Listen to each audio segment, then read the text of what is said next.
Okay. Right now, I'm meal prepping some bomb ass sweet potatoes. Got some bell peppers, got some onions, got some ground beef. We're going to be making some phenomenal ground beef Greek bowls with tzatziki sauce, homemade, already made it. I'm just very excited for that. I'll show you. But that's not what we're here. That's not what we're here for to talk about. We're here to talk about right now the generational shift that we are in right now, that our lives are never going to be the same after these next few years coming up with artificial intelligence, and how to take advantage of it. Kind of brainstorming ideas here. So I want you to think about this real quick. I want you to think about what it was like when we went from horses to cars, okay? So when we had horses, you know, the reason why we even went, why did we even go from horses to cars? Because cars didn't have to take a shit on the side of the road. They were more reliable. We can go farther distances with them. They didn't have to eat. They didn't have to sleep. They're just an overall better model. And that's why we permanently drive cars every day. Some people do still use horses, obviously, but 90%, I'd say 95% of the population uses cars because it's the overall better model. So that's how you need to think about AI. Is with what's going on right now, we are never, I don't ever see us ever going back to how life is today. Doing things slower, doing things less efficiently. Dude, it's like our lives, if you look at this video 10 years later from when I recorded this video, our lives are going to be so different, man. And it's kind of scary, to me at least, to think about the history of how that's like. It's like our lives are not going to be the same, dude.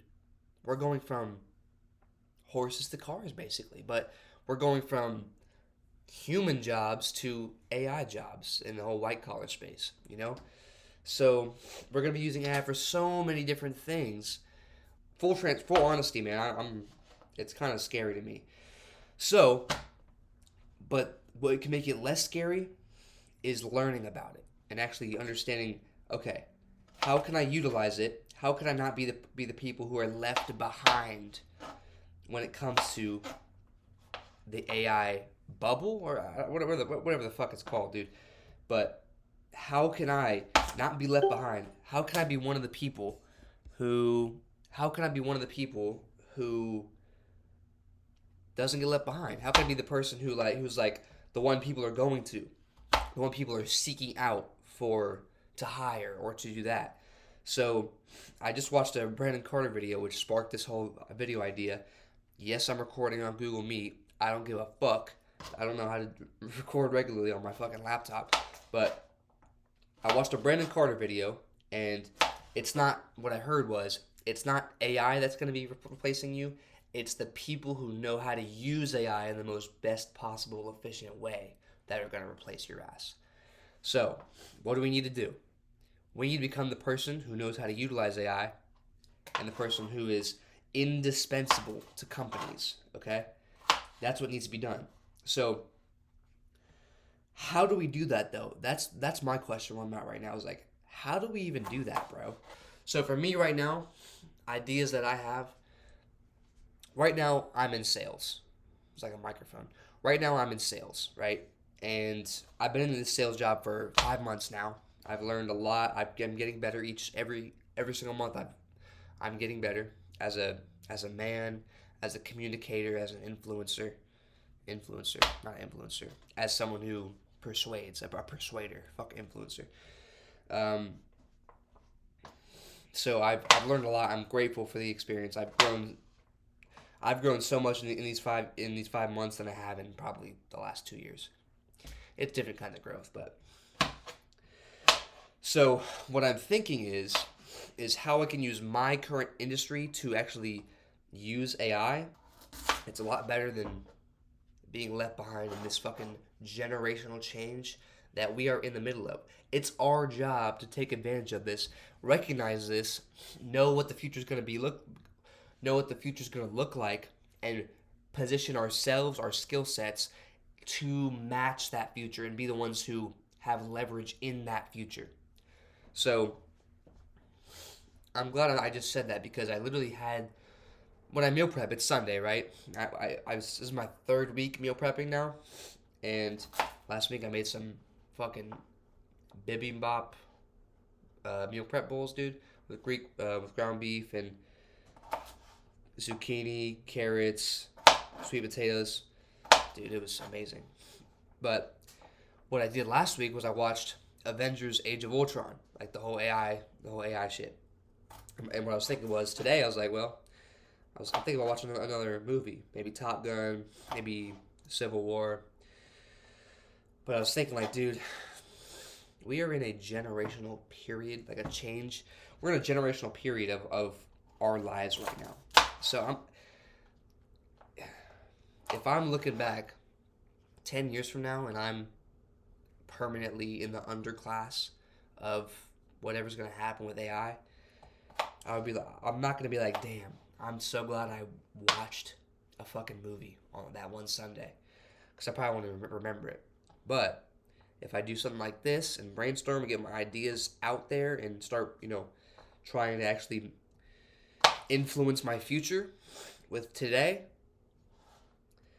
then I can look back and be proud of that and say, okay, at least I tried.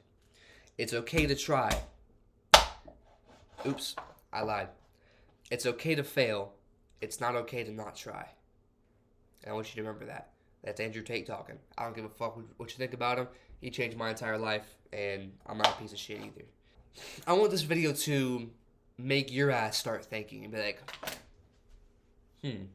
what do I need? How can I influence my future with today? As far as like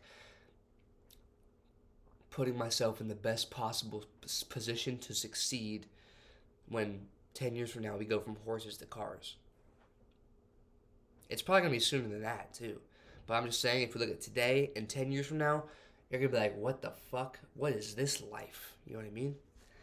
So I want this video to also inspire you with my current skill sets, with what I currently do. How can I